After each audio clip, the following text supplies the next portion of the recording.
ముఖ్యంగా మన చంద్రబాబు నాయుడు గారు 2024 జూన్ 4 నుంచి రేపు జూన్ 4వ తారీఖుకి 2 సంవత్సరాలు పూర్తవుతున్న సందర్భంగా ఈ 2 సంవత్సరాలు ఆయన ప్రజలకి ఏ విధంగా వెన్నుపోటు పొడిచారు అనేది ప్రజల్లోకి తీసుకెళ్లడానికి కార్యక్రమాన్ని మొదలు పెట్టబోతున్నాము.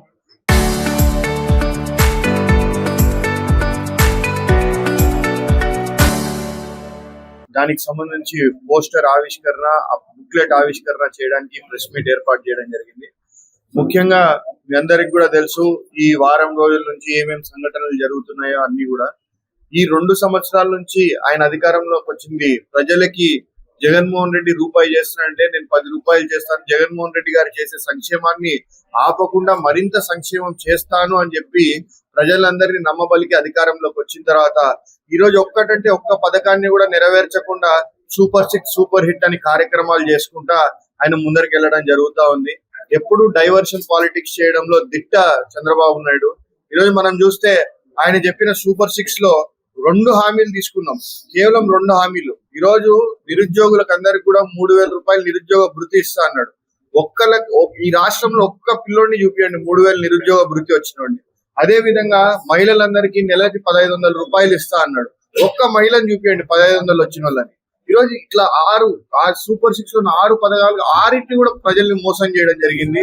ప్రతి ఒక్క వర్గాన్ని, ఈరోజు రైతుల్ని, ఉద్యోగస్తుల్ని, నిన్న చూస్తే నిరుద్యోగస్తుల్ని, విద్యార్థులని, మహిళల్ని, ప్రతి ఒక్కరిని మోసం చేశాడు. ఇప్పుడు ఇక్కడే చెప్తున్నారు పత్రికా విలేకరుల సోదరులు కూడా, మమ్మల్ని కూడా మోసం చేయడం జరిగింది సార్, 3 బెడ్రూమ్ ఫ్లాట్లు ఇస్తామని శ్రీనివాస్ సెంటర్ సాక్షిగా చెప్పాడు ఎలక్షన్లు అయిపోగానే. ఇప్పటికి 2 సంవత్సరాలు అయింది, ఎక్కడ రాసినా, ఏ పేపర్ లో రాసినా, ఎవరిని అడిగినా ఇప్పటికి కూడా స్పందన కరువు అయింది అని. ఈ విధంగా ప్రజలందరినీ మోసం చేసిన వ్యక్తి గురించి మనం ప్రజల్లోకి తీసుకెళ్లాలా. ఈరోజు చంద్రబాబు నాయుడు గారు ఎక్కడ పోయినా గొడ్డలి పార్టీ అని చెప్పి మాట్లాడడం జరుగుతా ఉంది. ఈ రోజు నేను చంద్రబాబు నాయుడు గారిని అడుగుతా ఉన్నాను, ఈ రోజు వివేకానంద రెడ్డి గారి మర్డర్ కి జగన్మోహన్ రెడ్డి గారిని లింక్ చేసి మీరు మాట్లాడుతా ఉన్నారు. ఒక్క విషయం మనం మాట్లాడుకుందాం, ఎందుకంటే ఎక్కడ కూడా అక్కడ జరిగిన ఇన్సిడెంట్ ని ఎవరు చూసింది లేదు. దాంట్లో ముఖ్యంగా ఎవరైతే ఆ మర్డర్ చేసినామో అని చెప్తున్నారో ఆ దస్తగిరి అనే వ్యక్తికి, అంటే ముద్దాయి అతను, ఎవరైతే బాధితులు ఉన్నారో సునీతమ్మ, ఆమెకి వాళ్ళిద్దరికి ఒకటే లాయర్.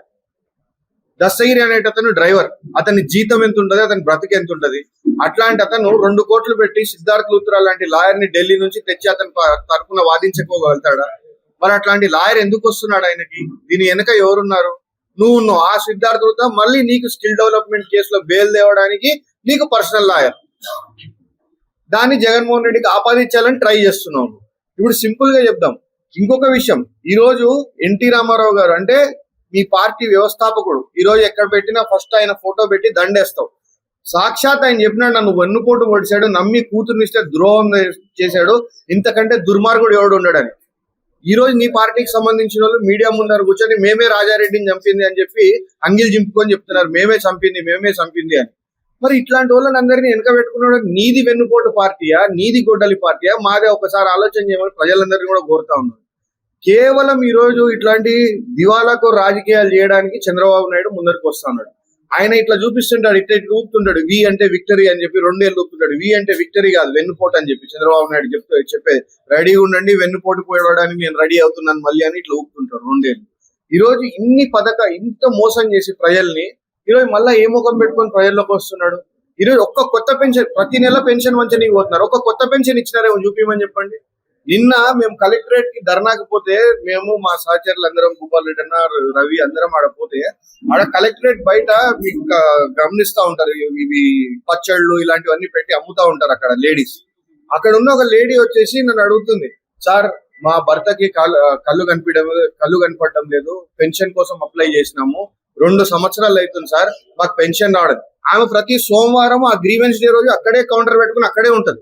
అమ్మ మరి నువ్వు ఇక్కడే ఉంటావు కదా, కలెక్టర్కి ఇవ్వలేదా అంటే, ఇప్పటికి 2 సంవత్సరాలు అయింది సార్, లోపలి ఇవ్వడం, బయటికి రావడం, కొత్త పెన్షన్ రాలేదు, అది సమాధానం చెప్పడం తప్పితే జరగదు. ఇలా ఉంది పరిస్థితి. సాక్షాత్ మీ కళ్ళ ముందర రోజు పొద్దున్న లేస్తే ప్రతి సోమవారం మీరు నిర్వహించే గ్రీవెన్స్ సెల్ బయట ఉండేటోళ్ళకే మీరు న్యాయం చేయలేకపోతున్నారు. పెద్ద మాటలన్నీ మాట్లాడతారు.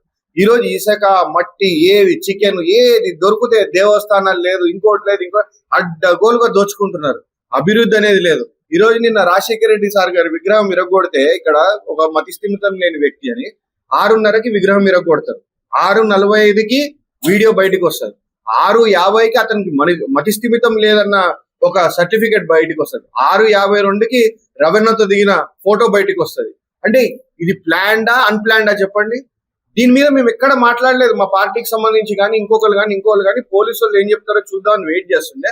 అంత లోపల ఇతను వైసీపీకి సంబంధించినోడు, ఇతను వాళ్ళకి సంబంధించినోడు, అతనికి మతి స్థిమితం లేదు అని మీరే సర్టిఫికేట్ చూపించిన తర్వాత ఇంకా ఏ పార్టీకి ఎందుకు ఆపాదిస్తున్నారు దాన్ని? అంటే మీకు మతి స్థిమితం లేదా మీరు మాట్లాడుతున్నారంటే? మళ్ళా ఆయన 2023లో జనసేన ఇది పోస్టర్ వేసుకున్నాడు, 2024 ఇక్కడ మంత్రి గారి కొడుకుతో పోయి ఫోటోలు దిగాడు, అవన్నీ కూడా చూపిస్తున్నాం కదా. ఎందుకు దాని మీద కూడా రాజకీయం? అతనికి మతి స్థిమితం లేదని మీరే సర్టిఫికేట్ చూపిస్తున్నారు. మతి స్థిమితం లేని వ్యక్తిని కూడా ఉపయోగించుకొని మీరు రాజకీయం చేయాలని ప్రయత్నం చేస్తారంటే మీకు మతి తప్పింది. ముందు మిమ్మల్ని యూపీఆర్ ఏదైనా హాస్పిటల్లో తీసుకెళ్ళి. కాబట్టి ఖచ్చితంగా ప్రజల్లోకి మనం అందరం కూడా వైఎస్ఆర్సీపీ కార్యకర్తలందరూ కూడా ఈ చంద్రబాబు వెన్నుపోటుకి 2 ఏళ్ళు కాదు 30 ఏళ్ళు అయింది. 96లో ఎన్టీ రామారావు పొడిచాడు, 2024లో ఆంధ్ర ప్రజలకు మళ్ళా పొడిచాడు. కాబట్టి ఈ 2 ఏళ్ళకు వెన్నుపోటుకి 2 ఏళ్ళు అనే కార్యక్రమాన్ని ప్రతి గ్రామంలో 4వ తారీఖున మండల స్థాయిలో, 12వ తారీఖున కాన్స్టిట్యున్సీ లెవెల్లో అందరూ కూడా విజయవంతం చేయాలా. ప్రజల్లోకి మనమే అబద్ధాలు చెప్పడం లేదు వాళ్ళలాగా. ఏదైతే మోసాలు చేశాడో చంద్రబాబు నాయుడు, ఏదైతే వెన్నుపోటు పొడిచాడో అది ప్రజల్లోకి మనం ఆఖరి కింది స్థాయి వరకు తీసుకెళ్లాలని చెప్పి వాళ్ళలో చైతన్యం తీసుకురావాలని చెప్పేసి కోరుతా ఉన్నాను. Thank you.